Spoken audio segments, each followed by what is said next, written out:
Assalamualaikum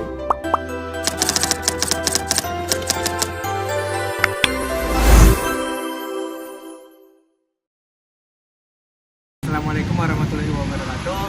Baiklah, di sini pada kesempatan kali ini di sini saya akan melakukan observasi mata kuliah teknologi ototronik dengan materi Power Window.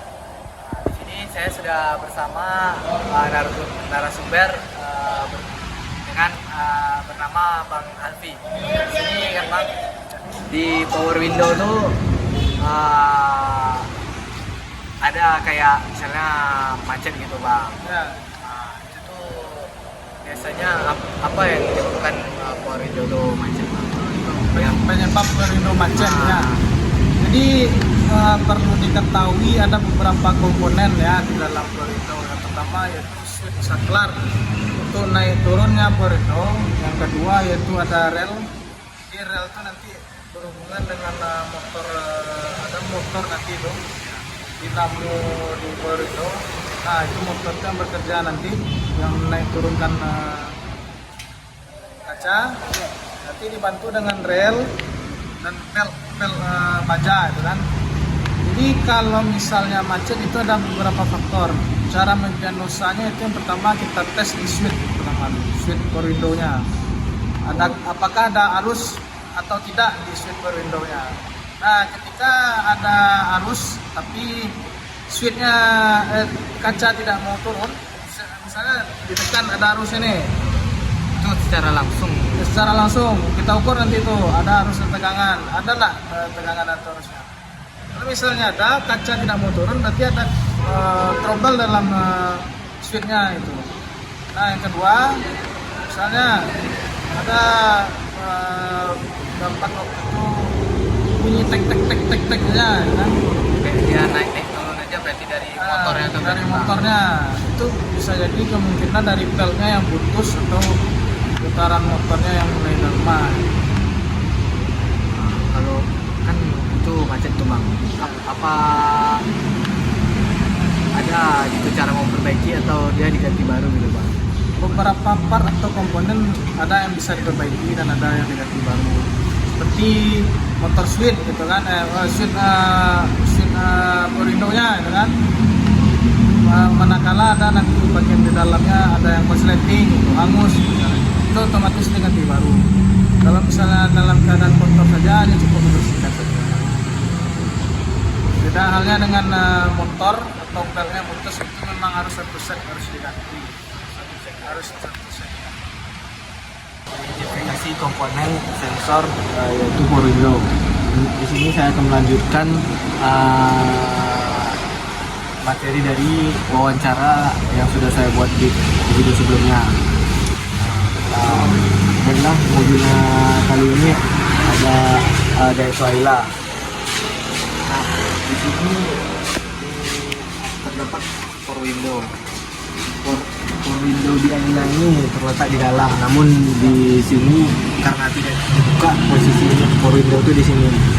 Nah, Power Window sendiri fungsinya itu untuk menggerakkan dan menurunkan kaca. Di Power Window sendiri itu ada motor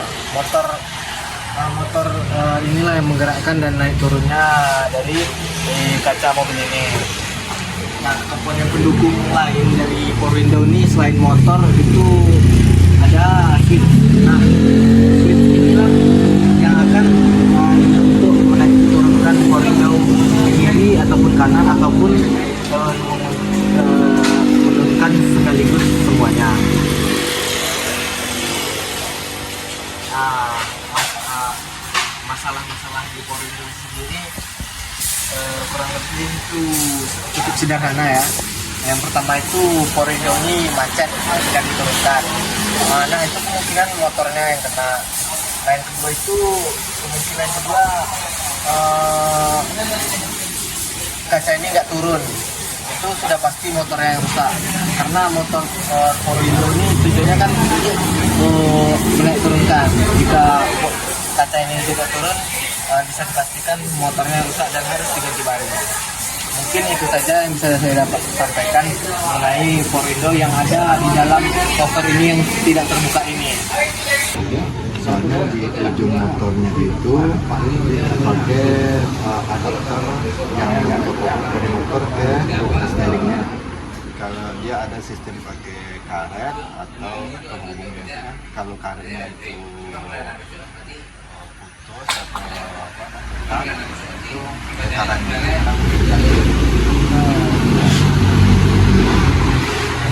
untuk sensor ini emang rentan rusak atau yang untuk apa itu biasanya jarang. Yang sering rentan rusak itu dari komponen dari steering itu. itu berarti kalau yang untuk listrik kan ketika motor sensor yang di atas itu berarti jarang rusak gitu kan? Ada, cuman kemungkinannya itu nggak sampai dalam waktu cepat lama.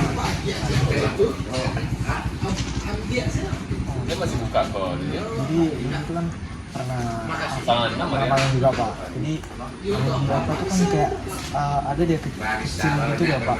Steering column itu apa ya? Bintang gitu bentuknya. Itu karena apa biasa tuh Kak? Kayak di mobil baru. Itu tuh kan kalau yang kayak gitu itu penghubung dari steeringnya ke motor.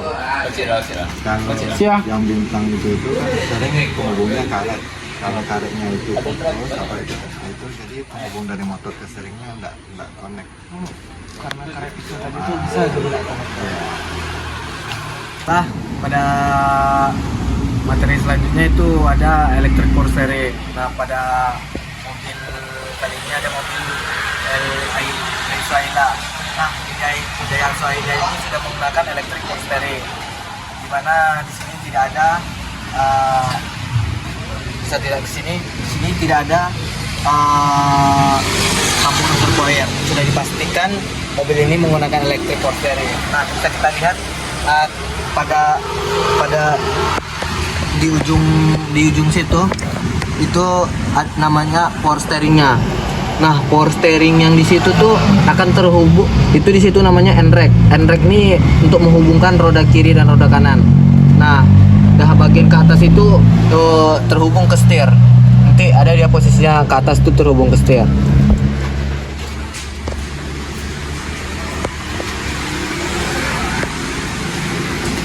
Nah, selanjutnya itu di dalam sini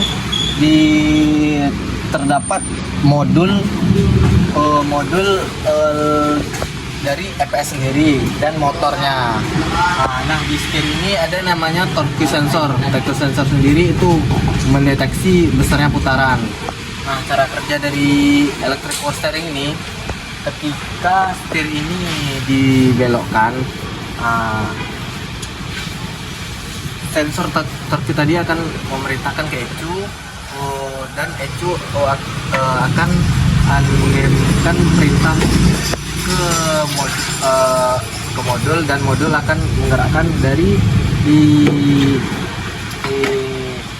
power steering sendiri untuk meringankan putaran. Nah, bisa kita lihat di bawah sini.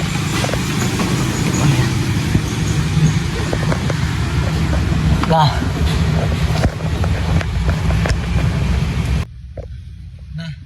di sini bisa kita lihat ini ada ini namanya motor EPS untuk penggerak dari electric power steering. Nah, di sini yang hitam ini namanya modul power steering. Ini shaft untuk penghubung ke N-rack. Nah, tadi kita sudah mengetahui tata letak dan komponen bentuk dari electric power steering sendiri. Nah, di sini mungkin saya akan sedikit mengulas dan mengidentifikasi permasalahan dari electric power steering. Electric power steering di sini kan tujuannya tuh untuk memudahkan pengemudi dalam berbelok ataupun bermanuver.